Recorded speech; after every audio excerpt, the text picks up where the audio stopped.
आज का अपना टॉपिक है भारत में शिक्षा।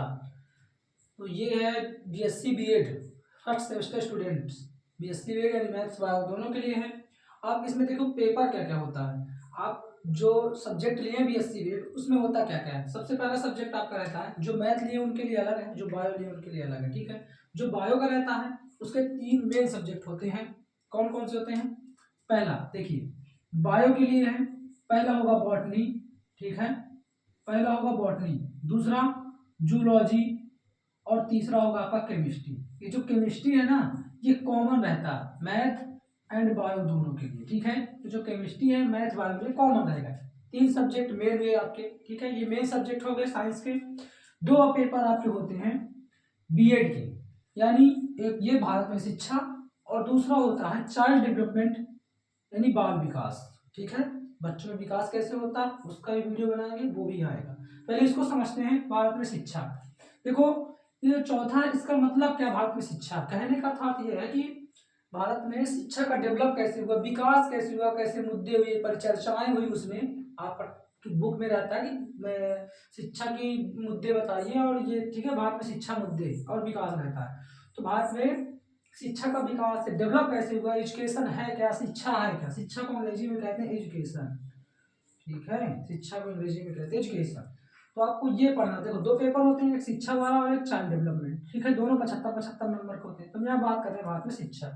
तो भारत में शिक्षा देखो, प्रश्न इसमें ऐसे बन के आता है, शिक्षा का अर्थ समझाते हुए इसके कार्यों का उल्लेख कीजिए। ठीक है, मैंने एग्जाम दिया इसलिए बता रहा हूँ। शिक्षा का समझाते हुए इसके कार्यों का उल्लेख कीजिए, ऐसे बना के आएगा। या फिर आता है शिक्षा का अर्थ बताइए, विशेषताएं बताइए, शिक्षा का अर्थ बताते हुए शिक्षा को समझाइए। ऐसे करके वो कुछ भी पूछ लेता है। मतलब आपको ये देखना है उसमें शिक्षा का अर्थ या शिक्षा लिखा है कि नहीं। जहां शिक्षा लिखा भी है आपको पहले ऐसे बनाना। अब आप पहली बार आए कॉलेज में, फर्स्ट सेम है आपका, तो आपको डाउट भी रहता होगा कि हम कैसे लिखे आंसर, कि हमको पूरा क्वेश्चन, जो क्वेश्चन लिखे आंसर लिखे उसका पूरा पूरा नंबर मिले। देखो 10 मार्क्स में आते हैं, ऐसे आपको पहले रूपरेखा बनाना, एक निबंधात्मक प्रश्न उत्तर लिखना है जिससे हमको ज्यादा से ज्यादा नंबर मिल सके। सबसे पहले आपको एक रूपरेखा बनाना, सिनॉप्सिस बनाना है। उसमें ये चीजों को रखना है, क्या कोई भी क्वेश्चन आए, शिक्षा से संबंधित कोई भी क्वेश्चन आए, प्रस्तावना, विशेषताएं और परिभाषा, और फिर शिक्षा का अर्थ पूछ रहा था, कार्यों का उल्लेख, यानी कार्य पूछ रहा था यहाँ पर, कार्य और सारांश, अध्ययन सामग्री। प्रस्तावना में हम क्या बताते हैं, शिक्षा क्या है, शिक्षा के बारे में थोड़ी बहुत बेसिक इंट्रोडक्शन सबको पता है। शिक्षा आने वाले जीवन में, प्रभावी जीवन के लिए, हमारे जीवन के लिए उपयोगी है। इससे हमारा माइंड डेवलप होता है, पर्सनालिटी डेवलपमेंट होती है, एंड व्यक्तित्व विकास बढ़ता है, पर्सनालिटी डेवलपमेंट, मस्तिष्क का विकास होता है। ये सारी चीजें प्रस्तावना में आप लिखते हैं। मतलब कहीं से भी कोई इनकम सोर्स, जहां से भी आप देखें गूगल वहां से आपको प्रस्तावना मिल जाती है। विशेषताएं की बात करें तो शिक्षा की कई विशेषताएं होती हैं, चलो लिख लेते हैं। पहली विशेषता मान लो, भावी जीवन के लिए तैयारी, भावी जीवन हेतु तैयारी, जीवन हेतु तैयारी, इसका मतलब क्या है। ठीक है, अगला पॉइंट समझा रहे हैं, अभी लिख लें। भावी जीवन हेतु तैयारी यानी व्यक्तित्व विकास होता है, पर्सनालिटी डेवलप होती है। ठीक है, व्यक्तित्व विकास होता है, पर्सनालिटी डेवलप होती है। पर्सनालिटी क्या वो भी बताएंगे आपको। अगली विशेषता आप लिख सकते हैं कि हमको रोजगार के अवसर प्राप्त होते हैं। हाँ, रोजगार अवसर, ये सब शिक्षा से हो रहे हैं। ठीक है, क्या होते हैं, रोजगार के अवसर प्राप्त हो रहे हैं। मतलब हमसे इससे क्या है, हमको रोजगार मिल रहा है। भाई शिक्षा मिलेगी, आगे बढ़ेंगे तो हमको तो रोजगार मिलना है, बेसिक सी है। ठीक है, रोजगार के अवसर प्राप्त होते हैं। और मस्तिष्क का विकास भी होता है, व्यक्तित्व विकास हो गया। अगला लिख सकते हो मस्तिष्क विकास। ठीक है, अरे ये वाला सा मस्तिष्क विकास, माइंड डेवलपमेंट। ठीक है, मस्तिष्क विकास हो गया। 4 विशेषताएं, बात इसका डिटेल कर दो। डिटेल क्या करना है आपको, भावी जीवन हेतु तैयारी, अर्थात हमें शिक्षा से भावी जीवन हेतु तैयारी मिलती है। देखो लिखना क्या, समझो, भावी जीवन हेतु तैयारी में क्या लिखना है। हमें जीवन के लिए, हमें शिक्षा भावी जीवन के लिए तैयार करती है, क्योंकि जब हम शिक्षित होंगे तो हमें रोजगार के अवसर प्राप्त होंगे, जिससे हमारा भावी जीवन अच्छा रहेगा, बेस्ट रहेगा। अच्छा ये बताओ, जब भाई पढ़ो लिखोगे तो कुछ होशियार बनोगे, आगे जाओगे, होशियार बनोगे, आपको अच्छा अवसर मिलेगा, रोजगार मिलेगा, तो आपका भावी जीवन आने वाला, ठीक है, फ्यूचर लाइफ, भावी जीवन कैसा होगा, अच्छा होगा, वेल डेवलप होगा। दूसरी बात करते हैं व्यक्तित्व विकास की, पर्सनालिटी डेवलपमेंट। पर्सनालिटी है क्या, सजना संवरना पर्सनालिटी नहीं है कि हम कपड़े पहन लिए अच्छा पर्सनालिटी मिल गई, नहीं नहीं, ये नहीं होती पर्सनालिटी। पर्सनालिटी है क्या, व्यक्तित्व है क्या, तो इसकी परिभाषा होती है कि मानव के समस्त गुणों के व्यवहार को व्यक्तित्व कहते हैं। ठीक है, व्यक्तित्व क्या है, मानव का समस्त गुण, यानी मानव कौन कौन सी क्रिएटिविटी कर रहा है, यानी व्यक्ति क्या क्या कर रहा है, चलना बोलना हंसना पहनना सब कुछ उसकी, उसको कहते हैं पर्सनालिटी। ठीक है, तो स्वाभाविक है जब हम शिक्षित होंगे तो अच्छे से चलेंगे, खाए पिएंगे, मस्त रहेंगे और बुद्धि भी रहेगी, सब कुछ रहेगा, तो व्यक्तित्व विकास होता है। अब बात करते हैं रोजगार अवसर। ठीक है, रोजगार के अवसर कैसे मिलते हैं, वही ऊपर वाला कि भैया जब हम पढ़े लिखेंगे, आगे बढ़ेंगे, शिक्षित होंगे, कहीं पढ़ाएंगे, मिल गया रोजगार। ठीक है, पढ़ा सकते हैं, या फिर उसके अलावा आप कह लो भैया मुझे पढ़ाना नहीं है और कुछ करना, ठीक है, कोई काम करेंगे, पढ़े लिखे का काम कुछ अलग रहेगा। ठीक है, ये होता है रोजगार का अवसर। अब बात आती है मस्तिष्क का विकास। मस्तिष्क का विकास कैसे होगा, जब हम पढ़ेंगे नहीं, सोचो मन में, जब हम पढ़ेंगे नहीं तो कैसा हमारा मस्तिष्क होगा, वही छपरियों वाला या वहाँ घूमने वाला। ठीक है, जब हम पढ़ेंगे तो हमको कैसा विकास होगा, हमारा मस्तिष्क का अच्छा विकास होगा, पढ़ लिख के कुछ आगे बढ़ेंगे, जब मस्तिष्क का विकास होगा पढ़ने से, तभी तो आगे भावी जीवन के लिए तैयारी होगी, मतलब एक दूसरे से सभी मिलते जुलते हैं। ठीक है, चलो ये हो गई। अब बात करें परिभाषा की। ठीक है, अब बात करते हैं परिभाषा की, भैया इसकी परिभाषा बताइए शिक्षा की क्या है। तो देखो शिक्षा की बेसिक कई परिभाषाएं हैं, एक परिभाषा हम नहीं कह सकते, फिर अर्थ निकालेंगे, अर्थ कहला जाएगा। ठीक है, परिभाषा देखो कई वैज्ञानिक हैं, ठीक है, उनकी अलग अलग परिभाषाएं होती हैं। ठीक है, मैं उसको डालूंगा पीडीएफ से, तो आप वहां से देख कर लिख लीजिए, अभी बता देता हूँ, कोई दिक्कत नहीं। तो हम क्या बताए, कई परिभाषाएं होती हैं, तो मैं कुछ सरल सरल परिभाषा आपको बताऊंगा। ठीक है, ज्यादा कठिन वाली नहीं बताऊंगा, दो लिखाऊंगा आपको, आप दो लिख लीजिए, उतनी आपके लिए काफी है। एक विवेकानंद जी की है। ठीक है, पहली परिभाषा देखिए विवेकानंद जी की, किसकी, विवेकानंद जी, यहां तक समझ में आ गया। अब आगे चलते हैं, पहली परिभाषा विवेकानंद की, जो आप परिभाषा में लिखेंगे विवेकानंद जी के अनुसार, क्या, विवेकानंद जी के अनुसार, तो यहां जब लिखोगे अकॉर्डिंग टू विवेकानंद, परिभाषा क्या है विवेकानंद जी के अनुसार, शिक्षा मानव में निहित पूर्णता की अनुभूति है। ठीक है, क्या परिभाषा है, कामा लगा के, शिक्षा मानव में निहित, मानव में निहित, मानव में निहित, शिक्षा मानव में निहित पूर्णता की अनुभूति है, पूर्णता की अनुभूति है, ऐसे इन्वर्टेड कामा कर देना, बस परिभाषा इतनी, एक मिल गया वैज्ञानिक, बहुत इन्हीं की रट लो और हमेशा याद रखना। ठीक है, फिर मैं विद्या वह है जो मुक्ति दिला है, सा विद्या या मुक्ति। चलो एक और देख लो, ये विवेकानंद जी की, अब एक विष्णु पुराण की है, मैं छोटी छोटी आप लोगों को बता रहा हूँ ताकि कोई दिक्कत ना जाए। ठीक है, विष्णु पुराण है तो मेरे पास बहुत सारी, लेकिन जो आपके काम की है। ठीक है, विष्णु पुराण की देख लो, सा विद्या है विमुक्त है, किताबों के पीछे लिखा रहता है, सबसे सरल परिभाषा इसीलिए इसको लिखा है। दूसरी देख लो कौन सी है, सा विद्या है विमुक्त है का मतलब क्या है, विद्या भाई जो मुक्ति दिलाए, चलो लिख लेना, अभी लिख लो, मैं लिखूंगा नहीं, बता बस देता हूँ, इसको लिख लेना ऐसे कामा बना के, सा विद्या विमुक्त है, फिर अर्थात यहाँ अर्थात करके लिखना, अर्थात विद्या वही है जो हमें मुक्ति दिलाए, मतलब कौन है विद्या, विद्या वही जो हमें मुक्ति दिलाए, अर्थात शिक्षा क्या है, जो हमें मुक्ति दिलाती है। ठीक है, कौन कहते हैं, विष्णु पुराण कहते हैं, हम नहीं कहते भाई, ये विष्णु पुराण जी कह रहे हैं। ठीक है, अब इनके काल की बात करते हैं, तो यहाँ तक हो गया, स्क्रीनशॉट लेना और ले लीजिए, अगर नोट किए तो बहुत अच्छा है, हम इसको मिटा के रफ करके फिर बताएंगे आगे काल।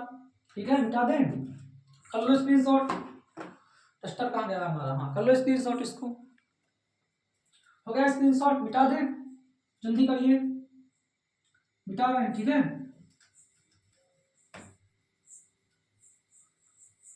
परिभाषा तक हो गया ना, इतना मिटा दें।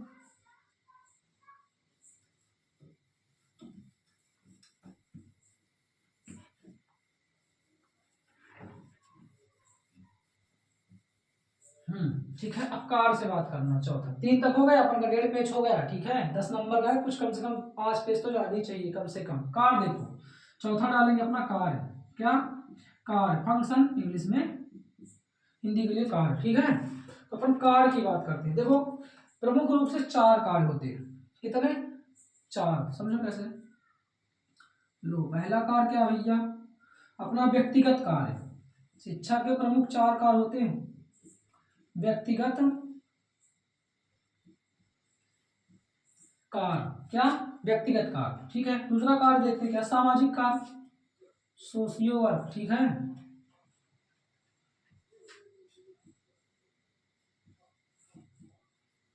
सामाजिक कार्य।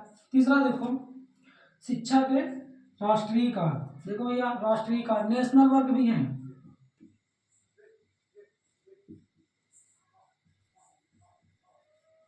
राष्ट्रीय कार्य हो गया, ठीक है। शिक्षा के वातावरण संबंधी कार्य, लो शिक्षा के और भी कार्य है, वातावरण संबंधी, एटमॉस्फेयर, वातावरण संबंधी 4 प्रमुख कार्य हुए। कौन कौन से 4 प्रमुख कार्य, व्यक्तिगत कार्य, सामाजिक कार्य, राष्ट्रीय कार्य, वातावरण संबंधी कार्य, ठीक है। लास्ट में कार्य लिख लेना, इसमें नहीं लिख लेना कार्य। देखो व्यक्तिगत कार्य जो व्यक्ति के लिए होंगे, बात को समझो, ऐसे ही याद करना, रटना नहीं। व्यक्तिगत कार्य जो व्यक्ति के लिए होते हैं, सामाजिक कार्य जो समाज के लिए होते हैं, राष्ट्रीय कार्य राष्ट्र के लिए होते हैं, यानी देश के लिए होते हैं, पढ़ लिख के देश के लिए भी तो कुछ करोगे भाई।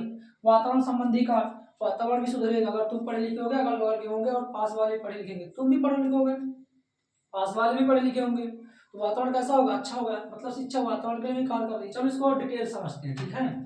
व्यक्तिगत कार्य, अब देखो व्यक्तिगत या कार्य यानी व्यक्ति के लिए होगा, इतना तो बन जाएगा, ठीक है ना, किसी व्यक्ति के लिए होगा व्यक्तिगत कार्य। अब देखो सबसे पहला इसके अंदर भी है, अगर आपको बड़ा करना है 5 नंबर में आए तो बड़ा मत करना, जितना बता दिए उतना लिखना, और इतना लिख के आगे सारांश और अध्ययन सामग्री में चले जाना।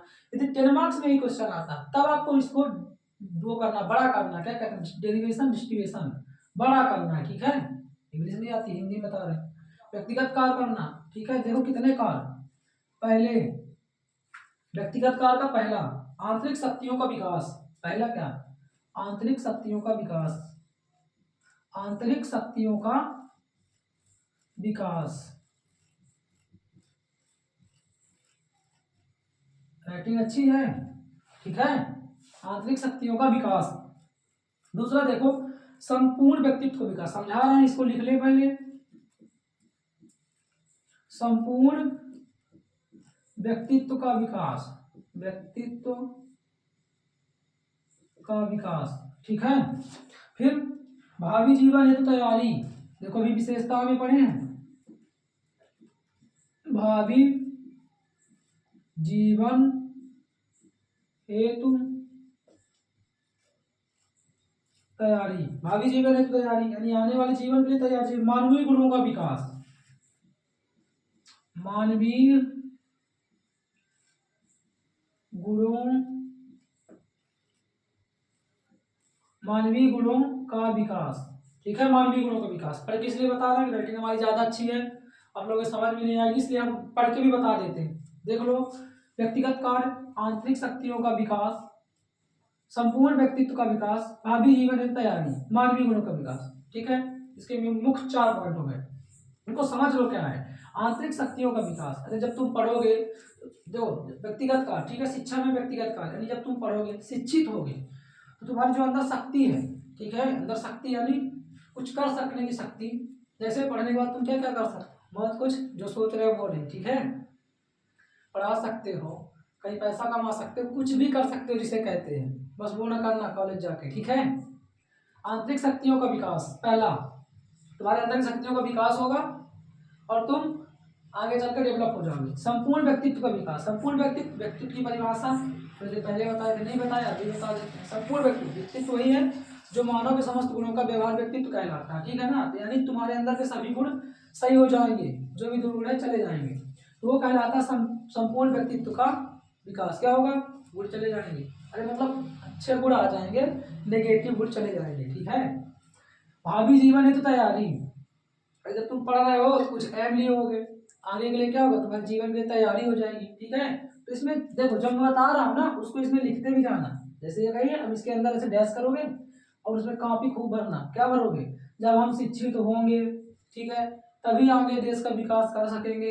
यदि हम पढ़े लिखे नहीं होंगे तो हम देश का विकास नहीं कर सकेंगे। इस पॉइंट की बात कर रहे हैं, ठीक है, समझ लो। तब हम आगे देश का विकास नहीं कर सकेंगे।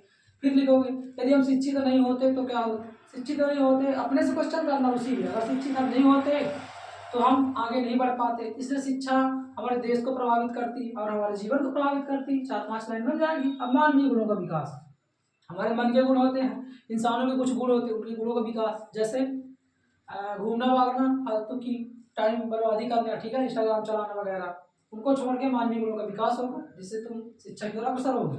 ये अपना था व्यक्तिगत कार्य, ठीक है। अपने 3 कार्य और बचे हैं, सामाजिक कार्य, राष्ट्रीय कार्य, वातावरण संबंधी कार्य। अब वीडियो लॉन्ग हो जाएगा, ठीक है, हम उतना अपलोड नहीं कर पाएंगे क्योंकि भैया हमारे इतने सब्सक्राइबर नहीं हैं कि हम बड़ी बड़ी वीडियो अपलोड कर सकें, ठीक है। तो लास्ट में थोड़ा हेल्प भी कर देना, क्या कर देना, सब्सक्राइब है ना, हमसे स्पेलिंग भी नहीं आती अभी, बताओ, सब्सक्राइब ये भी कर देना। कम से कम 150 कर दो यार, तो मैं लाइव चला दूं, ठीक है। अभी लाइव चलती नहीं है, वीडियो लॉन्ग हो गया और कुछ अर्निंग वर्निंग तो है नहीं, इसलिए कुछ मदद करना, लास्ट में ये कर देना, ठीक है। मजा आया हो तभी करना, मजा ना आए, समझ में ना आए ना करना। कमेंट में जरूर बताना कि फर्स्ट सेम में हो वीडियो कैसा लगा, अच्छा लगा तो कमेंट करो और बताओ कि आपको क्या समझना है अभी फर्स्ट सेम में, ठीक है। जूलॉजी, बॉटनी, केमिस्ट्री, इन तीनों को मैं बता सकता हूँ, फिजिक्स और मैथ्स का नहीं बता सकता क्योंकि फिजिक्स मैथ्स में हूँ नहीं, ठीक है। फिजिक्स मैथ्स छोड़ के आपको जो भी पढ़ना है एजुकेशन में, एजुकेशन के देखो, अब एजुकेशन के दोनों पेपर आप हमसे पढ़ सकते हो, बॉटनी पढ़ सकते हो, जूलॉजी पढ़ सकते हो, ठीक है। केमिस्ट्री मत का नाम से भी कम आती है। ये तीनों सब्जेक्ट आप कमेंट करिए कि सर हमको ये वाला समझा दें, हम समझा देंगे, ठीक है। थैंक यू, सब्सक्राइब जरूर कर देना यार लास्ट में, ठीक है, शुरू में इसलिए नहीं बोले।